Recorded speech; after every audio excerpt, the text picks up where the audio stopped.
ओम सच्चिदानंदरूपाय विश्वोत्पत्त्यादिहेतुवे तापत्रय विनाशाय श्रीकृष्णाय वयं नमः। इयं प्रभजन्तमनुपेतमुपेतकृत्यं द्वैपायनो विरहकातयायुः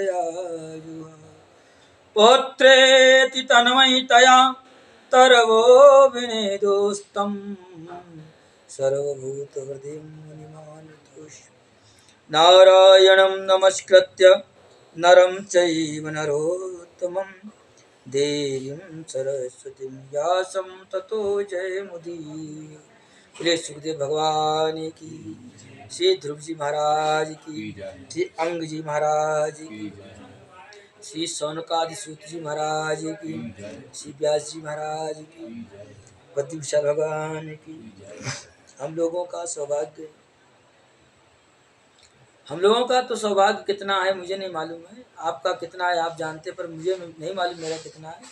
पर मैं इतना कह सकता हूँ हमारे पूर्वजों की जरूर कृपा करना है, जिनके तप और जिनके आशीर्वाद के फलस्वरूप हमको यह वास। और एक चीज बताऊं आपको, स्कंद पुराण में, श्री स्कंद पुराण में वैष्णव खंड के बद्रिका आश्रम के महात्म्य में लिखा है कि इस ब्रह्म कपाल के तीर्थ पर एक रात्रि जो वास करता है तो उसके पितरों को अक्षय तृप्ति प्राप्त होती है, ऐसा। और भागवत जी में तो है नहीं क्या भरे पड़ा है बद्रिका आश्रम। वहां माता मंदोदरी भी कहती हैं रावण से कि महाराज आप किससे विरोध कर रहे हैं, वो परमात्मा जिसके लिए राजा राज तज करके वैरागी हो जाते हैं। अरे भूप राज तज हो ही विरागी, आप उससे वैर कर रहे हैं तो रावण क्या करें। लग रहा है इस कारण बस हमारी ही प्रभुता गा रही होती। माता जी एक बात और कहती है, नीति वेद कहानी ऐसी नीति दशानन चौथे पंद्रह जाई कानन। को कानन क्या है? दास ने जहां तक गुरुजनों सुना, महापुरुषों से उनकी वाणी में सुना है, ये बद्रिका आश्रम को बताया गया। भागवत में कई बार बद्रिका आश्रम का वर्णन आता है, बार बार। बद्रिका आश्रम से प्रारंभ होती है कथा, बद्रिका आश्रम में संपन्न होती है। भाई युधिष्ठिर का स्वर्गारोहण कहाँ हुआ और उद्धव जी कहाँ है? मानस में भी 3-4 जगह वर्णन आता है बद्रिका आश्रम। वो तो बहुत बात की बात है। आप प्रथम प्रवेश करें, नर नारायण सरिस भ्राता जग पालक विशेष जन त्राता। फिर आगे भी वर्णन आता है, किंचित इशारा मिलता है अयोध्या कांड में, अरण्य कांड में भी है। अरण्य का मतलब ही बना है, वो तो सभी जानते दंड का अरण्य है, परंतु कुछ ऐसा है यहाँ के और भोले बाबा जाते अगस्त बाबा के पास कथा सुनने के लिए, कहाँ जाते हैं? कैलाश। और सुंदर कांड में भी, अब किसके कांड में तो खुल के ही आया है, बद्री वन को सो गई प्रभु धरी आज्ञा से। तो यही बद्रिका और सुंदर कांड में भी आता है, एक जगह पर आता है, इसमें स्मरण नहीं आ रहा, बता दूं। बद्री वन में आती है, सभी को मीठा फल खिला के। नहीं, ये किसके अंदर कांड बात है। अच्छा हाँ जी। और लंका कांड में भी आया है, उत्तरकांड में भी आया है। माने ये भूमि कोई सामान्य भूमि नहीं है, अष्ट वैकुंठ धरती पे कहे गए, उनमें प्रथम भूमि है, प्रथम वैकुंठ है।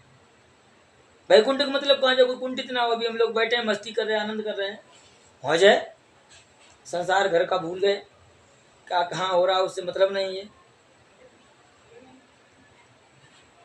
एक गीत था पहले, मिलता है सच्चा सुख भगवान तुम्हारे चरण में सवर्ण, है ना। तो ऐसे ही ये बद्रिका आश्रम कुछ सामान्य भूमि नहीं है, चिन्मय है, सहज सच्चिदामय नंदमय भगवान का स्वरूप है। तो ऐसे यहाँ का हर एक भगवान का स्वरूप। अब गंगा किनारे कभी घूमिए, मैं आपको बताऊँ तो ये बात शेयर नहीं करनी चाहिए, कर रहा हूँ। आप गंगा जी में रेत उठाना, एक काला कण मिलेगा तो एक सफेद कण मिलेगा, गोरा कण मिलेगा। और लक्ष्मी नारायण भगवान नारायण की लीला भूमि, भगवान तपस्या की। और ऐसा कोई के बारे में नहीं आता है कि जो धरती पे रहा हो। कुछ अवतार भगवान के धरती पर हैं, जैसे नारद जी महाराज, सनकादि भगवान, परशुराम भगवान, हनुमान जी नारायण अवतार नहीं है, इसलिए गिनती नहीं कर रहे। और आपके नर नारायण भगवान आज भी विद्यमान है। अच्छा, आप अन्यत्र भगवान की लीलाएं तो रोहित हो जाती हैं, चाहे बाकी बिहारी भगवान कृष्ण हो चाहे राम जी हो। भगवान नरसिंह का तो क्षणिक अवतार हुआ, कुछ समय रहे चले गए। बड़ा भगवान कुछ समय रहे चले गए। पर नरनारायण का ऐसा कोई प्रमाण नहीं है जो कि अवतार लेने के बाद में लीला त्रोधान की हो। कृष्ण रूप में गए मथुरा में, फिर पुनः अपने मूल नारायण रूप में आ गए। अर्जुन के रूप में नर गए, बाद मूल रूप में आ गए, है ना। लेकिन नारायण भगवान के बारे में कहीं भी ऐसा वर्णन नहीं आया तो पता नहीं मुझे, पर जहाँ तक दास का अध्ययन है, गुरुजी ने सुना महापुरुषों विद्वान से कि ऐसा कहीं भी वर्णन नहीं आया कि जहाँ पर भगवान नारायण की लीला संबंध आज भी। और एक चीज आपको बताऊं कि आपके पास 10 रुपए हैं तो आप अपने परिवार में बांटेंगे तो एक एक करके खत्म हो जाएगा ना। पर भगवान ऐसे करुणामय है, हर एक व्यक्ति को अपने तप का छठांश देते हैं। मतलब 6 रुपए हैं, एक एक रुपए सबको बांट रहे, पर 6 के 6 रहते। क्यों? वो पूर्ण है, परमात्मा पूर्ण है। तो ऐसे ही वो हृदय रूपी गुफा में विराजमान है, परम पद नहीं पाते।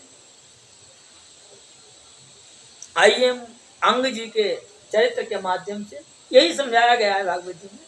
ध्रुव जी के माध्यम से समझाया गया भक्ति ही प्रधान है, भगवान का चिंतन करना चाहिए।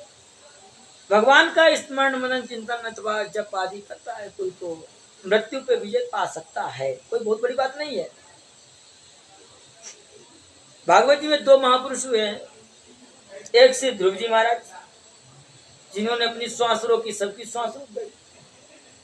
अब एक परमहंस चक्र चूड़ामणि जिन्होंने भी जैसा चाहा वैसा होगा। तीसरे एक और हैं, पद्म पुराण के अनुसार जो 6 अध्याय आते हैं, इसमें भी श्री गोकर्ण जी महाराज, इन्होंने गायत्री के प्रभाव से, गायत्री की शक्ति को कम नहीं आकलन करना चाहिए, गायत्री के प्रभाव से सूर्य का स्तंभन कर दिया और सूर्य भगवान को विवश कर दिया, बताने के लिए कैसे धुंधकारी की मुक्ति हुई। आज भी भागवत में इतनी सामर्थ्य प्रेत पीड़ा विनाशिनी और कोई ग्रंथ के लिए नहीं कहा गया महाराज, श्रीमद् भागवत के लिए कहा गया। श्रीमद् भागवत कोई सामान्य ग्रंथ नहीं है, इसमें एक एक श्लोक, एक एक अक्षर गारुड़ीय मंत्र है महाराज। मृत्यु से अभय देने के लिए भागवत में क्या सिखाया? मरना सिखाया गया। यदि आप निचोड़ देखें पूरा भागवत का अंतिम मरना सिखाया गया। परिचित मरना चाह रहे हैं, मरने जा रहे हैं, डर लग रहा था मरने के लिए। सुखदेव जी ने क्या कहा कि मरने से क्यों डर रहे हो? महात्मा एक बात कहते बड़े अच्छी, जा मरने से जग डरे सो मेरे आनंद, अब कब मिली हूँ कब भेटी हूँ पूर्ण परमानंद। उस परमात्मा से कब मिल। तो भागवत में क्या सिखाया गया? मरना। रामायण में क्या सिखाया गया? जीना। अब आजकल क्या हो रहा है? विपरीत। जो मरना जा रहा है वो कहता रामायण सुनूंगा। किसके लिए चरित्र करोगे? एक पैर तो समाधि किस जगह पे है और आप चरित्र करना चाह रहे हो, रामचरित्र करोगे। भागवत कौन सुन रहा है? जो जाने की तैयारी में नहीं है, जो भी जी रहे हैं, जीना है उन्हें, वो कह रहे हैं भागवत सुन। क्यों? क्योंकि मुझे मालूम है मरना है 7 दिन के अंतर्गत में, बस इतना है, निर्धारित नहीं है कौन सा 7वां दिन हमारा अंतिम है। ये जीवन की आस बड़ी विचित्र होती है, यही अंग चरित्र से समझाया गया है। तो आइए हम इस चरित्र में प्रवेश करते हैं। बोले श्री अंग जी महाराज की। आप बड़े धार्मिक राजा थे महाराज। ध्रुव अपने पुत्र उत्कल को राज्य देकर बन चले गए, ध्रुव लोग चले गए।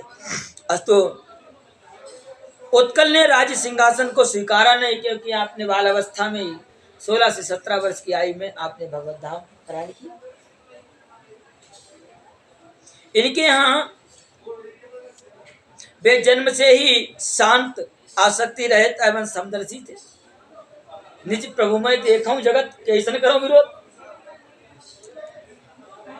वे आत्मा से सभी का दर्शन करते थे और सभी में अपने को देखते थे। आत्मा ही ब्रह्म स्वरूप है। भागवतकार कहते हैं आत्मानं ब्रह्म निर्वाणम प्रत्यस्तमित विग्रहम अवबोध रसैकात्मया आनंद मनोचंततम अव्यवंचिन्न योगाग्नि दग्ध कर्म मलाशय स्वरूप वरुद्धो वरुंधो वरुंधानो नात्मनोन्यम तदैच्छत। लोगों को अंधे बहरे गूंगे जैसे लगते थे। अरे भगवान के भक्त को होते ही बड़ा विलक्षण है। हम लोग अपनी पेंटिंग करके दिन भर संभालते अपने आप को, दिखाते हैं कि हम भाई भगवान। दिखाना भी चाहिए भगवान क्या है, अपनी पहचान बतानी चाहिए। मेरे पिता कौन है, मैं किसका पुत्र। आत्म भई जायते पुत्रा वेदा अनुशासन, ऐसा शास्त्र कहता है। पिता की ही तो आत्मा पुत्र है कहलाता है। लेकिन इतना भी क्या दिखाना है कि बाप ही रूठ जाए। आपने क्या किया, मस्ती में रहते हैं, अवधूत के जैसे रहते हैं। इसी कारण कुल वृद्धों एवं मंत्रियों ने विचार कर ध्रुव की दूसरी पत्नी भ्रमी के पुत्र वत्सर को राजा बना दिया और वत्सर की पत्नी सर्वीथी से सुस्पार्ण, अतिग्म केतु, ईश, ऊर्ज, वसु और जप 6 पुत्र हुए। ये ध्रुव जी के पुत्र हैं। पुष्पार्ण की पत्नी प्रभा से प्रात्र, मध्यनंदिन और शायम 3 पुत्र हुए। इनकी पत्नी दूसरी पत्नी दोषा से प्रदोष, निशीत और विष्ट, ये 3 पुत्र हुए। विष्ट की पत्नी पुष्करणी से सर्वतेजा नाम के पुत्र हुए। सर्वतेजा की पत्नी आकुति से चक्षु हुए। ये चाक्षुष मनवंतर में ये ही मनु हुए। और आई मरे जी चक्षु मनु की पत्नी नड़वला थी। चक्षु और नड़वला से पुरु, कुत्स, त्रित, धुम्न, सत्यवान, रित, व्रत, अग्निष्टोम, अतिरात्र, प्रद्युम्न, शिवी और उल्मुख 12 पुत्र हुए। दरवाजे बंद कर दो, वो खटखट कर आवाज आ रहा है। उल्मुख की पत्नी पुष्करणी थी। इन दोनों से अंग, शुमना, ख्याति, क्रतु, अंगिरा आदि गए 6 पुत्र हुए। अंग की पत्नी सुनीता मृत्यु की कन्या थी। अंग की पत्नी जो थी मृत्यु की कन्या थी। अंग जी के कोई संतान नहीं थी। अंग बड़े धर्मात्मा राजा थे। उन्होंने अश्वमेध यज्ञ किया, वह फल नहीं मिला, हुआ सफल नहीं हुआ। ब्राह्मणों से कहा भगवान क्या बात है। उन्होंने पुत्रेष्टि यज्ञ पुनः किया, तब एक पुत्र उत्पन्न हुआ। जन्म से ही दुष्ट था, दुष्ट प्रकृति का था। कुछ बड़ा हुआ तो उत्पात मचाता था, तो थोड़ा और बड़ा हुआ, जब जवान हो गया तो घोड़े बैठ के आता था अथवा ऐसे घूमता था, बच्चों को पकड़ता कुएं में डाल देता था, नदी में फेंक देता था। तो दुष्ट नाम का उस बालक का नाम पड़ेगा बेन। बयान यानी दुष्ट। गोविंदा जी को भूल देने का, वो गए ऊपर नहीं है। अच्छा आप ही तुलसी छोड़ के भोग लगाओ। भगवान अपने घर के पर्दा लगा देते। तो कहते हैं कि बेन, उस बालक को लोग बेन कहने लगे। वो जब आता था तो बेन आ गया, बेन आ गया। बेन यानी दुष्ट और मूर्ख। खल, खल सन कलय कुटिल सन प्रीति और सहज कृपण सन सुंदर नीति। तुलसी बाबा कहते हैं सुंदरकांड में, भरवर वास नरक करता दुष्ट संग जन देविता। दुष्ट का संग ना देना, नरक का भास दे देना चलेगा। तो बेन संभवतः इन्हीं में से था। तो यहाँ एक शिक्षा है बड़े काम की कि परिवार में वैवाहिक कार्यक्रम निश्चित करने के पूर्व अवश्य विचार करना चाहिए। कन्या पक्ष वाला है तो वर पक्ष का, और वर पक्ष वाला है तो कन्या पक्ष का। अभी 10 मिनट रुक जाइए, थोड़ा हम विलंब करेंगे। अपनी बेटी का विवाह निश्चित करने जा रहे हो तो मानसकार क्या कहते हैं? घर वर कुल होई अनूपा, करी विवाह सुता अनुरूपा। यदि घर और वर और कुल अनूप नहीं है, वहां कदापि कन्या का विवाह न करो, जीवन नरक हो जाएगा। आजकल बिटिया क्या कहती है, और वही बात भी सही है कि पिताजी क्या कहते हैं, बेटी पराया धन है, बेटी पराया धन है। और जब बिटिया किसी के यहाँ जाती है तो वो क्या कहता है, अरे अमुक की बिटिया है, पराई बिटिया है। तो उसका जीवन ही विचित्र बना देते लोग हैं। यद्यपि देखा जाए तो कन्या पक्ष, कन्या जो होती है, कन्या से 2 पक्ष चलते हैं, 2 कुल चलते हैं, पिता का भी कुल और ससुराल का भी। पता नहीं क्या लोगों को खोपड़ी में कीड़ा बैठ गया है कि बालिका पराया धन मान लिया। नहीं जी, जैसी पुत्र है वैसे पुत्री है। तो कहते हैं लड़के के कुल की जानकारी करनी चाहिए, लड़के के पितामह के ससुराल के कुल की जानकारी तथा लड़के के पिता के ससुराल के कुल की जानकारी अवश्य कर लेनी चाहिए। पहले 7 पीढ़ी का वंशावली देखते थे, अब आजकल तो क्या कहे, कोर्ट में मैरिज कर लिया होगा विवाह। जितने भी कोर्ट मैरिज विवाह हो रहे हैं महाराज जी, कोई सुखी नहीं है। अच्छा, 2010 के बाद में जितने बच्चे हुए हैं, विवाह हुए हैं, वो और ही ज्यादा कुछ दुखी हैं। तो कुछ ही समय विवाह उनका चलता है, उसके बाद छुट्टी। क्या है आखिर? क्योंकि हमने शास्त्रों को, हमने अपने देवी देवताओं को एक साइड में पटक दिया। हम पितरों को नहीं मान रहे हैं, हम शास्त्रों को नहीं मान रहे, देवी देवताओं को नहीं मान रहे हैं। ऐसे फालतू बातें हैं, सब पंडितों ने लिख लिया अपने स्वार्थ के लिए।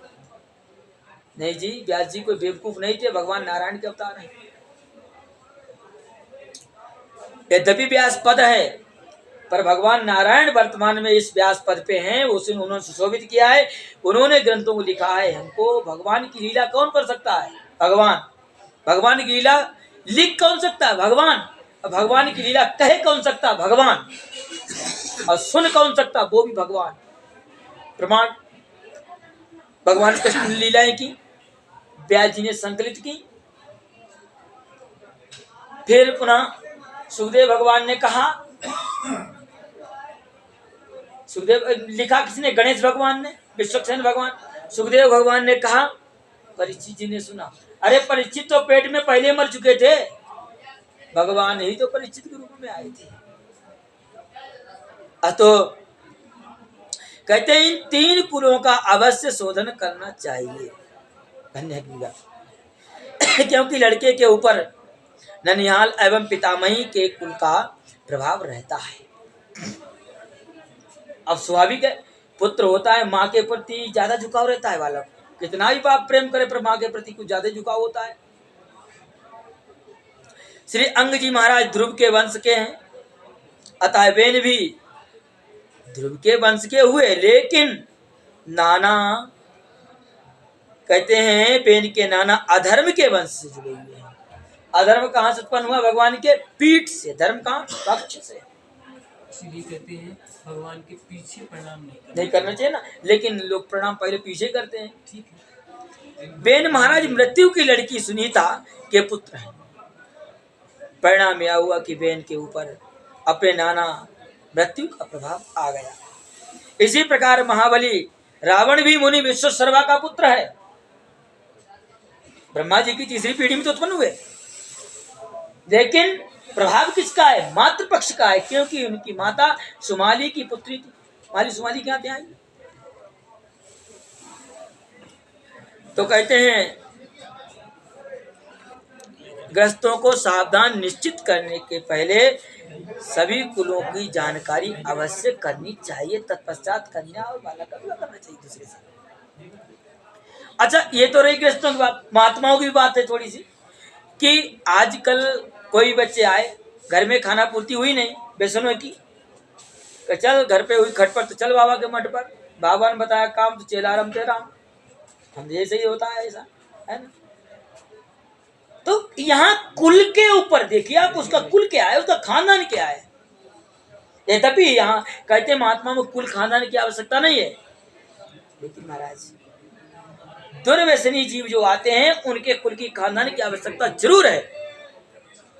सद बालक जो सदपुत्र होते हैं वो महात्मा बनने आते हैं तो उनका अपना आचार विचार अलग ही बताता है, और थोड़ा भी दूषित हैं तो महाराज जी उनका अपना कर्म अलग बताता है।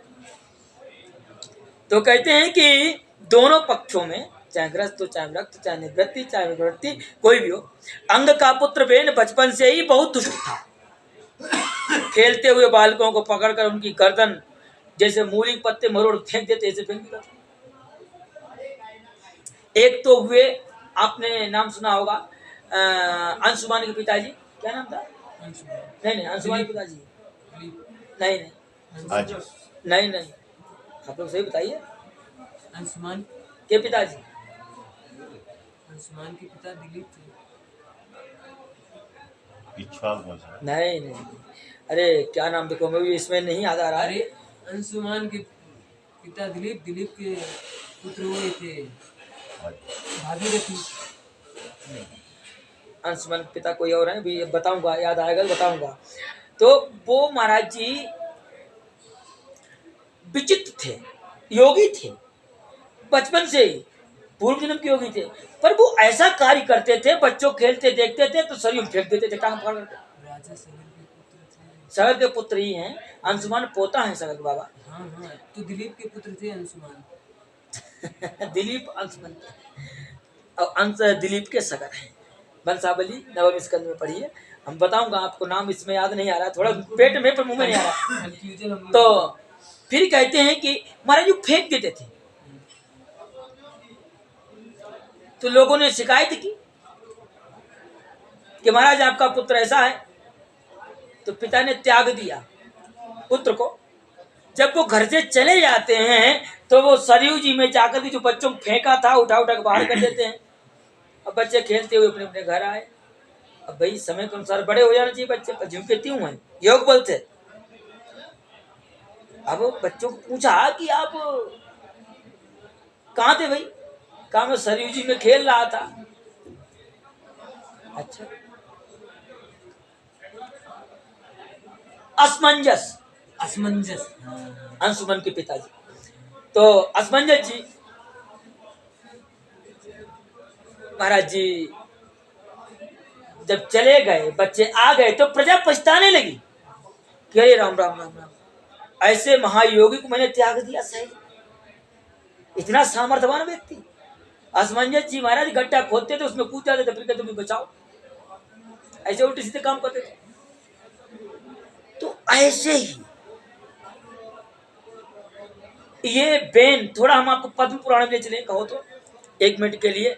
पद्म पुराण में लिखा है महाराज जी, एक मुनि आता है, जैन मुनि बंत, तो वो इसको बेन को जब राजा बन जाता है तो उल्टा सीधा पढ़ा देता है, यज्ञ आदि बंद करा देता है। इधर भी भागवत में ऐसा कहीं नहीं लिखा है, पर पद्म पुराण में लिखा है। जैन धर्म के बारे में पद्म पुराण में अच्छा दिया वर्णन है, कभी पढ़ना आप लोग समय मिले तो। तब महाराज जी वो समझाता उल्टा सीधा, तब से ये यज्ञ आदि बंद करा देता, सब कुछ बंद करा देता। ब्राह्मणों को कहता है कहाँ चक्कर में पड़े हो, तो मूर्ख को, जैसे कि स्त्री अपने पति को छोड़ के जार पति का भजन करे तो क्या बुद्धिमानी है। ये राजा में ही सभी देवताओं का वास है, सभी देवताओं का वास है। ऐसे यहाँ आइए, हम लोग अपने मूल में आते हैं। आक्रीडे क्रीडितो बालान् वयस्यान् तिरतिदारुणां प्रसह्य निरनुक्रोशः परमारममारयत्। कहते हैं बेन का यह स्वागत स्वभाव इस प्रकार का क्रूर हो, इस प्रकार कारण से था कि उसके नाना अधर्म के वंश सब बाल पुरुषो माता महन माता मह मनुप्रता, माता मह को पर गया, माता मह नाना जी को पर। बेन बचपन से ही अपने माता मह का अनुव्रत माने अनुयायी था। भाई अधर्म का मतलब क्या है? भाई बहन में विवाह कर लेना, अधर्म ने ऐसे तो किया है। इसके यहाँ कौन पैदा? दुरुक्ति या निकाली मृषा आदि। तो नाना अधर्म के वंश से थे, अतः वह भी अधार्मिक हुआ। महाराज अंग ने बेन को बहुत रोका, परंतु बेन अधर्म करने से मानता नहीं था। तो इस पर अंग ने भगवान की कृपा का अनुग्रह का अनुभव माना। अच्छा, कोई अच्छा पुत्र हो जाए तो आसक्ति रहती है, अच्छा शिष्य हो जाए तो आसक्ति रहती है, और वही धुंधकारी हो जाए तो आसक्ति सब छुट्टी भी ले आती है। आत्मदेव के बेटा नहीं था तो रो रहे थे, और बेटा हो गए तो भी रो रहे हैं। इससे बढ़िया तो ना होता अच्छा है। ऐसे ही महाराज अंग कह रहे हैं, उन्होंने सोचा कि भगवान का वरदान प्राप्त हो गया मुझे। देखो समता में तो कोई भी भगवान को पुकारता है, विषमता में भगवान को याद कर। अच्छा, हम लोगों का क्या स्वभाव है कि दुख आएगा तो खूब भगवान को याद करेंगे, सुख आ जाएगा भूल जाएंगे कि काहे को वो हमारे अपने निजी बुजुर्ग से बड़ा है। यदि अच्छा हमने किया है तो गलत भी हमने किया है। जैसे कि गुरुजी ने हमें पढ़ाया, जो अच्छा हुआ मेरी बुद्धि में फंसा वो गुरुजी की कृपा है, हम समझता हूँ, और जो नहीं फंसा हमारी अपनी बुद्धि का फेर है। पहले तो नालायक पुत्र होना नहीं चाहिए, यदि हो गया तो भगवान की बड़ी कृपा माननी चाहिए, अनुग्रह मानना चाहिए। बस अभी 2 मिनट तुरंत गृहस्थी का चक्कर छोड़ देना चाहिए और जीवन को बर्बाद नहीं होने देना चाहिए। श्री अंग जी ने सोचा कि सपूत से नालायक पुत्र ही अच्छा है, और कदपत्यम वरम वन्ने सदपत्याचुचाम पदात् निर्विद्येत ग्रहण मृत्यो यत्क्लेश निवाग्रह। ये नालायक लड़के बहुत अच्छे होते हैं, कहते हैं अंग जी, और क्योंकि ये घर से शीघ्र ही वैराग्य उत्पन्न कर देते हैं, करा देते हैं। नहीं होगा तो मारपीट चालू करते हैं, दे जूता जे जूता। कुछ का स्वभाव होता है 1000 जूता खाए तमाशा घुसघुस देखे। लोग घर में ही फंसे रहते हैं, सड़ते रहते हैं, जूते खाते रहते हैं, 100 जूते खाए तमाशा घुस कर देखे। तो अंग जी महाराज रात्रि में अपनी पत्नी को सोता हुआ छोड़कर चले गए। जब हमारे मन में वैराग्य आए, हमारे जीवन में वैराग्य आए, ये पहलू आए, तो दिन में नहीं भागे, रात में भागे। जब सो रहे हो सब तब हमारी कथा, ये कथा सुनकर कोई ऐसी शिक्षा मत लेना घर छोड़ के भाग जाओगे, नहीं नहीं, घर में रहिए, आराम से भजन करिए। लेकिन जब वैराग्य हमारे अंदर आता है तो रात्रि में, मध्यस्थ रात्रि में जाइए, सबको सोते हुए छोड़ दीजिए, तब मत तो नहीं होगा। अब यदि आपने सोते नहीं दे छोड़ा, जगते हुए देखा, पप्पू को भी देख लूं, गोलू को भी देख लूं, भोलू को भी देख लूं, तो महाराज आप घर नहीं छोड़ सकते, कदापि नहीं छोड़ सकते। ना माँ को छोड़ सकते, ना बाप को छोड़ सकते, किसी चाहे कोई भी हो। तो यहाँ पर आपने रात्रि में घर छोड़ा है, सब पिता को छोड़ दिया, बेन की माता को छोड़ दिया, सबसे प्रिय पत्नी होती है क्योंकि संबंध उसी से होता है, उसको भी छोड़ दिया आपने एक क्षण में। और चले गए वन में, एक गुफा में घुस गए जाकर अपने राज्य की, और वहीं बैठ गए जाकर के। हित्वा गतो बेन सुखम प्रसुप्ताम, कहते हैं प्रसुप्ताम बेन सुखम वनस्य बेनस्य जननीम सुनीताम हित्वा त्यक्त्वा वनम गतः। पूर्वं दोषवशात् तस्याम धर्मम्